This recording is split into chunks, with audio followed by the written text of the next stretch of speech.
Hello, my name is Erin Doran. I'm the Student Development Specialist for the Department of Interdisciplinary Learning and Teaching here within the College of Education at UTSA. I am the one who will be narrating this PowerPoint presentation that we use to help orient our new students to the master's program.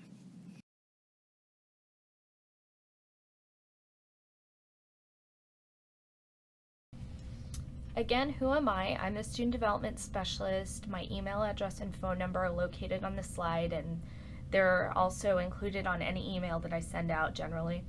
My function is to help students throughout their graduate school experience, from the time that I may have met you at a recruitment session or you emailed me because you were having trouble with the online application. I am here to help you answer questions, fill out paperwork. If you run into a situation at UTSA and you're not sure who you should refer to, that's where I can come in and help you navigate UTSA. What my function is really to support you, and your faculty advisor has a similar function, but it is still different. Generally, if you contact me and you ask me what classes you should take, who your faculty advisor is, etc., I will give you their name, their contact information, and then refer you to them.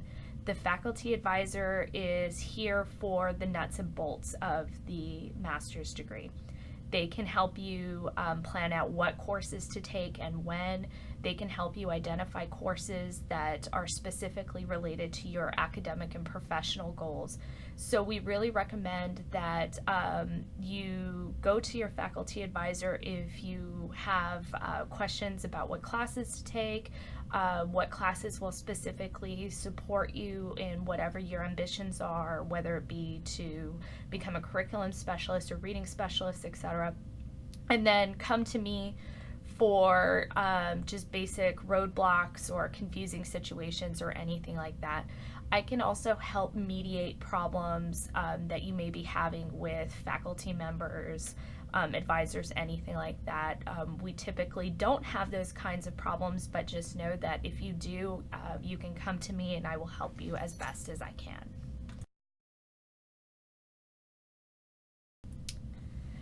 The Department of Interdisciplinary Learning and Teaching is one of 5 departments within the College of Education and Human Development here at UTSA.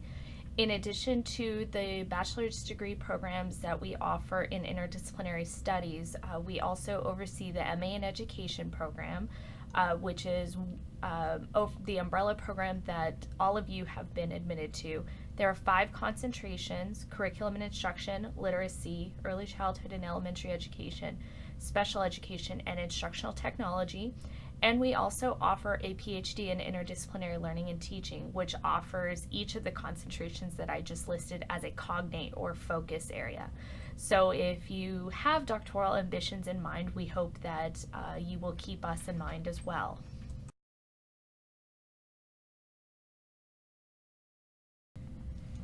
So I've mentioned what degrees are offered in the College of Education, specifically in the Department of Interdisciplinary Learning and Teaching. You've been admitted to that, so the question I always get is, when should I get advised? The answer to that is as early as possible. If you were admitted late to the program, then getting in touch with your faculty advisor before you want to register can sometimes be tricky. What I try to do is to give you a good place to start until you're able to talk to your faculty advisor. And typically you should try to get in touch with them as early on in your first semester as possible. Once you meet with them, you'll be given a copy of your preliminary degree plan, which should give you a pretty good idea of what courses you will want to take for your degree and when you'll want to take them. And then we encourage students to periodically check in with their faculty advisor over the course of their programs, just to make sure that they're on track. Sometimes things change, course rotations change. If classes are planned out too far in advance, then maybe the course isn't being offered in the same semester that the advisor originally anticipated, or things like that. So just to check in, make sure that you're still on track and that you will graduate when you anticipate graduating. As far as what you should talk about, we encourage you to talk to your advisor about your short and long-term goals. If you're interested in writing a thesis, if you're interested in possibly entering a doctoral program after you graduate, or in just finding ways to make the degree most useful to you, and in ensuring that it is going to serve you in the best way possible for your professional, academic, and personal goals once you graduate from our program. All students in the MA in Education program will take the same 3 classes, also known as the core courses. This is Research Methods, Theory of C&I, and Principles of Interdisciplinary Learning and Teaching. These courses are offered every semester in multiple sections, including the summer, and we recommend that students typically take them as early as possible. But that said, during the fall and spring semesters, you may also want to consider prioritizing your concentration-specific courses, since there are fewer of these that are offered in the summer. Basically, this is something that if you are confused about, you should talk to your faculty advisor about the course rotation so that you can map out a program of study that will enable you to take the classes that you need in a timely manner, and so you can finish your degree as quickly as you would like to.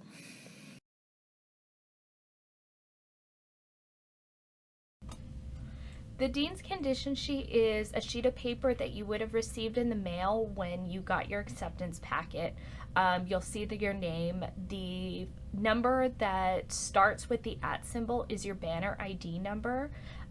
This is interchangeable with your ABC 123, which is also called the MyUTSA ID. So you should try to go ahead and memorize both of those numbers.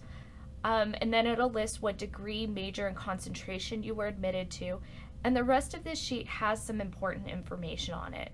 For example, if it says you were admitted clear, that just means that you had the GPA and all of the required background to be admitted into our program without any sort of conditions.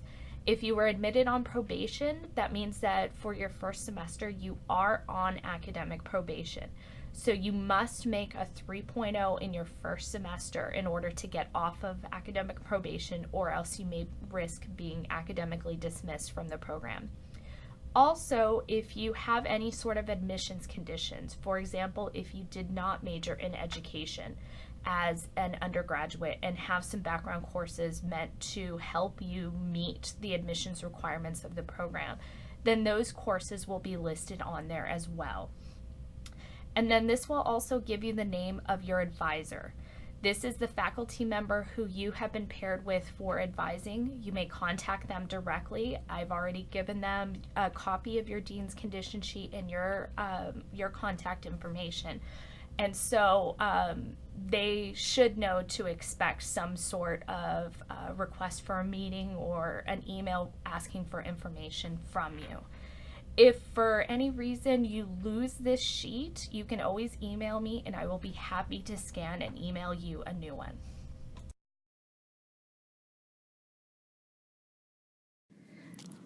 Late registration begins on January 4th, so if you had any problems getting into the registration system or anything like that during the holidays, there's still plenty of time before classes begin next Monday, January 11th. Between January 4th and January the 15th, you will be able to add courses to your schedule through your ASAP account. After January the 15th until Census Day, which is on the 27th, an add form will be required to add any classes. Add forms are available on the registrar's website under the Forms menu. This is something that we typically try to get students to avoid, if at all possible, because add forms require multiple signatures and are usually something that takes students multiple days to be able to get all the signatures on before the add form can be processed.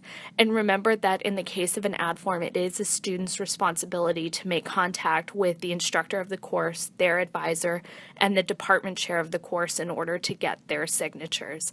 It's not your advisor's responsibility, nor is it mine. All admitted students can register an add drop via ASAP with appropriate approvals. Graduate students register themselves here at UTSA. If you run into any issues, then you are welcome to email me. What I ask that you do is include your banner ID number as well as the particular course information and what the error message is that the registration system is giving you. If you just email me and say you can't register for a certain class, that doesn't give me enough information to help me troubleshoot this for you.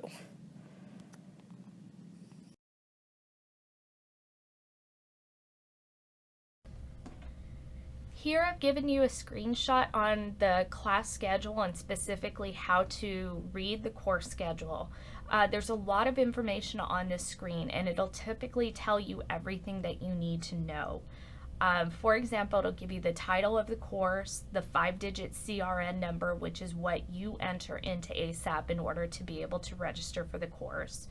The meeting day, the time, the location. It'll tell you if it's an internet class, if it's a downtown or main campus class, even if it's a hybrid class, which means that it may be half online, half in the classroom.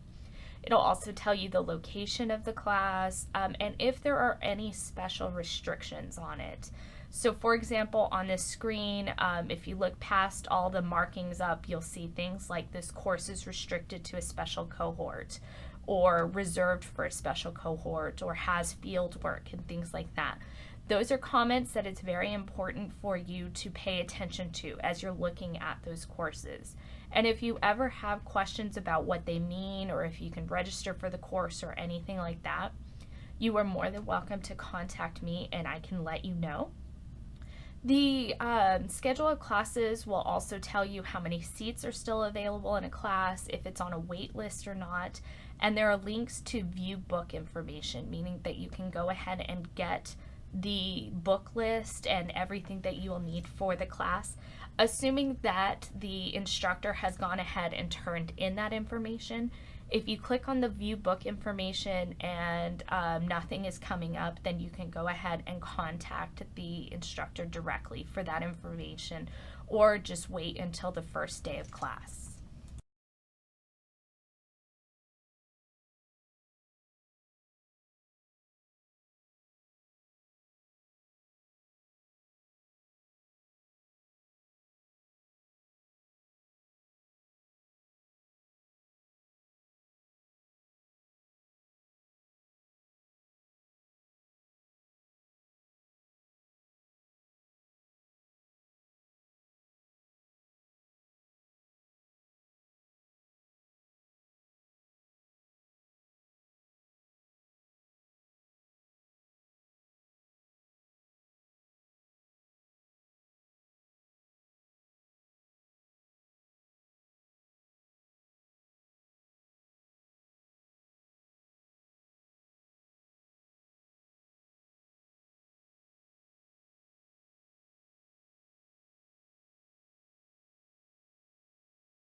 Regarding enrollment status, usually this is in specific regard to financial aid and in maintaining financial aid eligibility. During the fall and spring semesters, to be considered a full-time student, you need to be in 9 hours, 3/4 time is 6 hours, and part-time is 4 hours. 4 graduate level hours is the bare minimum that you need to be enrolled in order to qualify for grants, loans, and any other type of financial aid. We typically don't offer 1-hour courses. Almost all of our classes are offered in 3-hour increments, so the vast majority of our students, particularly those who are receiving any sort of financial aid, enroll in 2 classes or 6 hours during the fall and spring semester. Over the course of the summer, the enrollment status is a little bit less. It's full-time 5 hours, 3/4 time 4 hours, part-time 3 hours. That's over the course of the entire semester, or over the entire summer. So that includes both 4-week terms in June and July. Unfortunately, I am not a financial aid specialist, nor is your faculty advisor. So if you have specific financial aid questions about your eligibility, when things will get paid out, or anything like that, I would suggest that you check their website first. They have a function called Ask Rowdy, which functions as a frequently asked questions menu, or you can try calling 458-8000. I do realize that for the first couple of weeks of school, it'll be hectic for the financial aid office. So if you have the chance to come to campus, you're probably going to get quicker service than you would calling the 458-8000 number. And one of the tricks of the trade that I try to remind students is almost all offices on the UTSA campus, at the main campus, have offices at the downtown campus as well. So for the financial aid and enrollment services office, the downtown campus is going to get a lot less traffic than main campus, particularly the first few weeks of school. So if you can go to the downtown campus, the financial aid and enrollment services office is located on the ground floor of the Frio Street building. Teacher certification is not a requirement for admission into our program, and by itself, a master's degree will not enable you to teach in the public school system. So if you want to teach and are not yet certified to teach, and this is at the K-12 level specifically, you will need to find some sort of certification program. Here at UTSA, there are 2 options. One, the Department of Bilingual Bicultural Studies offers a master's degree program with certification options. The only certification areas that they offer are to be an EC through 6 bilingual generalist teacher or an EC through 6 ESL generalist teacher. If you're interested in any other level, content area, etc., here at UTSA, we have what is called the Post-Baccalaureate Certification Program. This is an undergraduate program that you can pursue at the same time as the master's degree program, but courses for the certification will not count toward the master's degree and vice versa. So if you decide to do this, you will be pursuing 2 programs at the same time. The way the post-baccalaureate certification works is that a certification officer will evaluate your transcripts and determine what you've already taken to meet the certification requirements and what you need. And so you're only taking the courses that you need. You're not pursuing a second bachelor's degree or adding a major or anything like that to your bachelor's degree program. And then the end of the post-baccalaureate certification program is your semester of student teaching.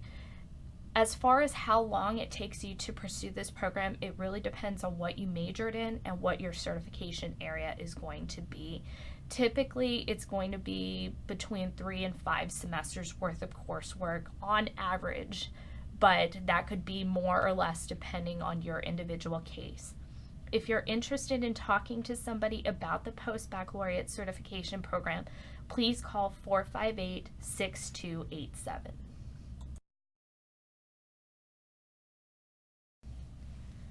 For part-time jobs on campus, there are a few different places where you can look for jobs. UTSA's official job listing page is utsajobs.com. This is the official staff listing page. For the most part, these are going to be full-time jobs, but it's worth it to at least keep an eye out on it, because every once in a while there are part-time jobs that are 20 hours a week that are still benefits eligible. As far as College of Education or department positions, there are graduate assistantships that are available through the College of Education and through our department. These are subject to availability during the spring semester. These can be harder to come by since most of our GAs begin in the fall and then continue on during the spring, but you can at least turn in an application. The College of Education prioritizes its hiring for its own master's students. So we try to hire our own master's students, and we pay our graduate assistants more than anyone else on campus. These are 19-hour-a-week, non-benefits eligible positions, and they pay $12 an hour. If you have any questions about graduate assistantships, email me and I'll be happy to send you the link for the application. And then on top of that, I would suggest also checking out the UTSA Career Center website. They have a great job bank that will provide information on jobs available here at UTSA, as well as throughout San Antonio and the area, and it gets updated all of the time. You're able to access it once you have your student ID number. And the Career Center also has a College of Education counselor who can help you do things like preparing for interviews, preparing a resume, and things of that nature. As far as frequently asked questions go, again, the Student Enrollment Services and Financial Aid has 2 locations. I already mentioned the one on the ground floor of the Frio Street building, which is at the downtown campus, but there's also one on the ground floor of the John Peace Library building. And if you ever have questions about financial aid and in trying to fill out your FAFSA and things like that, you can make a sit-down appointment with a financial aid representative at 458-7169. This number is not for quick questions, so if you just have a quick question that you need answered right then and there, you need to call 458-8000. Next, parking permits. These can be ordered online via your ASAP account. There are a lot of different options at a lot of different price points, so just check out when they're valid. For our graduate students, the ones that tend to be the most popular are the ones that are available or valid after 4:30 p.m. If you work full-time, this may be a good option for you. If you think that you may be on campus in the morning or throughout the afternoon, then you may want to choose a parking permit that's available 24 hours a day. The other thing is just knowing where the UTSA directory is. It's at the utsa.edu/directory website that's listed on this slide. This is the official directory where you can look up anyone's contact information, including mine and including professors and your faculty advisor. It'll also let you know where their office is, what their email address is, and what their phone number is. As a rule of thumb, I always recommend that you email faculty members, not call them.